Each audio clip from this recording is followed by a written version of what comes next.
That leaves us with Mickey. Let's see what topic you've been left with. Let's spin the wheel. And the topic is food. Oh, here you go.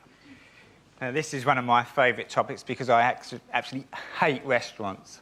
And my wife loves restaurants. She's middle class. She's been skiing and everything. And she loves a restaurant. She says, can we go to a restaurant at the weekend? And I say, yes, we can. And we're barely there 2 minutes, and she's like, isn't it a lovely ambiance? And I say to her, I don't know what you're talking about. I've worked out what an ambiance is. It's a night out about poor people, isn't it, basically? It's people with a few quid to say, can we just have one night out about the poor people turning up? You know what they're like. They'll be banging spoons together, singing My Man's a Dustman, creating an atmosphere. We want an ambiance. So we're trying to enjoy the ambiance. But something's happened spoiling it for me. There's no tomato sauce on the table. Creating the situation when my wife looked at me, she said, you're going to ask for tomato sauce, aren't you? I said, yes, I am. Because I'm going to have the risotto. You can't eat risotto without red sauce, it's too dry. It's a health and safety issue. You've got to zhuzh it up with a bit of red sauce, right? So I thought, I'm not having it.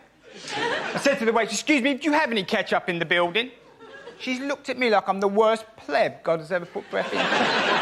She went off to the kitchen and I saw her making her way back with a pot about that big, about 2 chipfuls of tomato sauce. I thought, oh, here we go. She's tried to put it down and walk away like she's doing a drug deal or something. And I stopped. I said, hold on, love, don't rush off. And I took a sip of it. And I looked at her, I said, yes, I'll have a bottle, please.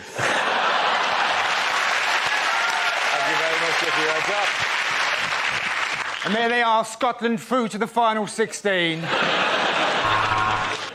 Dear Babe Station, have you actually read the trade's description of that?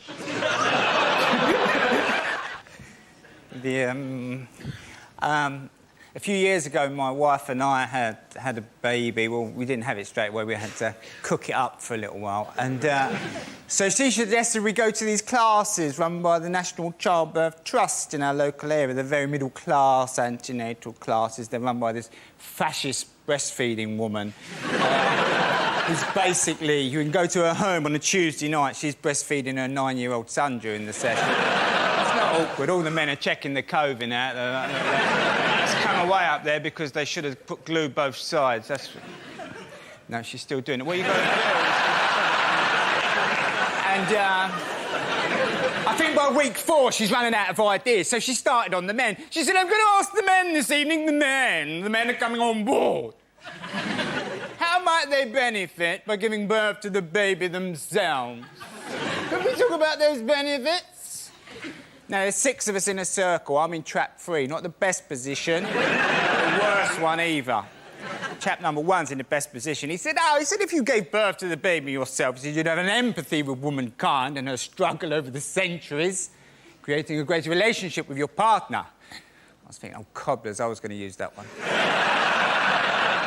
Chap number 2 dug in, fair enough. He said, well, if you gave birth to the baby yourself, he said, you'd have a bond with the child at a more primeval, physical level.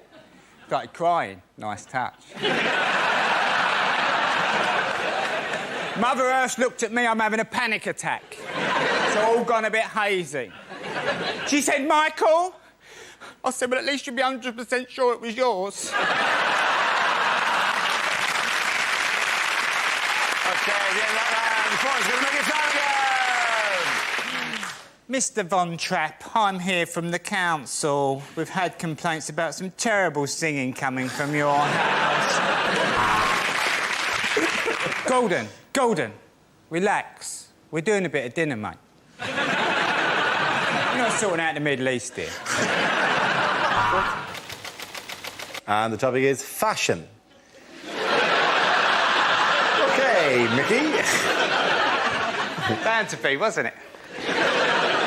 I've returned to the vest. Happened a couple of years ago. I was walking through Marx's to get me pants. You always go back to Marx's. And, they know. They look at you. They go, you come back and you try. You went the next, didn't you? Got flash. And I saw the vest. Packet of singlet vest. I thought, I'm having them. put them in my basket, I covered them over like pornography. Got to the counter, I said to Romesh, get them in the bag, love, get them in the bag. Got home, I shook one of these vests out, I thought, put it on, I thought, that is the answer. The wife came home, she said, what's all this with the vest? I said, I like them, I'm returned to the vest. She said, I don't mind, but only indoors. So for a couple of years, I've worn the vest, sort of in secret. But the other day, I'd had a couple of cans of beer and I wanted a couple more, so I got up to go out and my wife said, the vest. I said, no more. I refuse to live a lie. I'm standing up for vest wearers all over the world. I marched off down the office. I've got 2 cans of Stella Artois. Put one in my back pocket, cracked the other one open. And I walked back from the office in my vest. I made a discovery. You drink a can of Stella and wear a vest, you get a bit of space. Well done there. Points to Micky Flanagan. And on Time Team tonight, we're in Stratford on Avon, where we've uncovered loads of monkey skeletons and some typewriters. To be honest, I'm not interested in all this old nonsense, really, but since the end of Blackadder, the work's been fairly hard to come by. The topic is culture.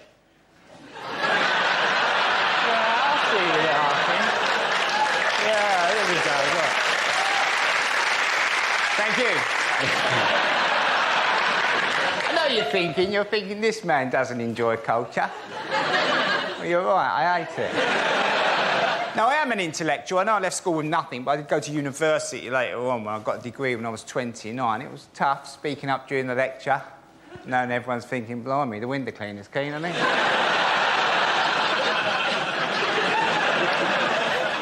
But when I came out, when I got the degree, I thought, that's it, I'll be interested in things now, won't I? It's all going to be fine. So I thought I'll go back to the art galleries again. Went into the art gallery. I don't like art galleries. I'm never quite sure how long you're supposed to look at the pictures for. It should give you a bit of guidance, you know, because I can crack on in a gallery, I really can. 3 or 4 minutes, boss, that's not bad, that's not bad, that's not bad. Just mess that up. I can be over by the door in about 5 minutes. The wife's crying at a Matisse. Come on, love, there's a Wetherspoons round the corner. But the other thing is, you've got to enjoy looking at other cities, apparently. The city break, does it actually exist, the city break? Is it a real thing? Went with the wife to Prague the other week and she said, after a couple of days, she said, are you enjoying yourself? I said, yeah, I've just paid 15 quid for 2 cups of coffee. But at least we've got that bridge to walk over again. Because I've never done that before. Or maybe we could go to the castle. Thank you very much. Who's the chap in the A team who would not get on the aeroplane? Was it A, B, or B, A? What's the name of that round thing that they throw in the Olympics? Discuss. Answer, it is fashion. Now, I'll tell you about fashion. Now, a few years ago, I was looking for a new image. So I started going on stage like this, thinking that'll create an image for me. They'll go, oh, you've seen the geezer, stunning looking, where's his top button done? But I subsequently found out the image this tends to create is you're a wanker. So I looked into the whole issue of it, and I'll tell you the situation with the shirt button, OK? So, because the people don't really thought of like that, they tend to undo their top button. There we go. It's better, isn't it? However, it's not enough. Still a bit too high. Still a bit of tension in the room. What you really want is one more. Watch. See that? It's palpable, isn't it? Everyone's going, whoa, thank God for that. That is the level of buttonage we require from a man going out for the evening to the all-bar one. Very good. However, if I go one more, I'm suddenly back to being an arsehole again.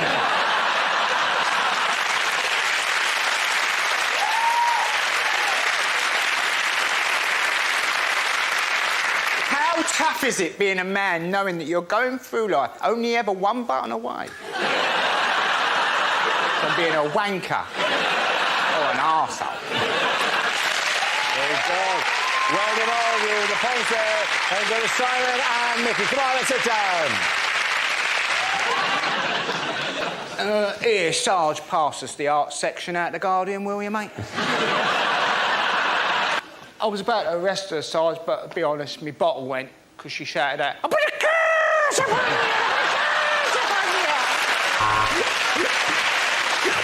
you! Okay.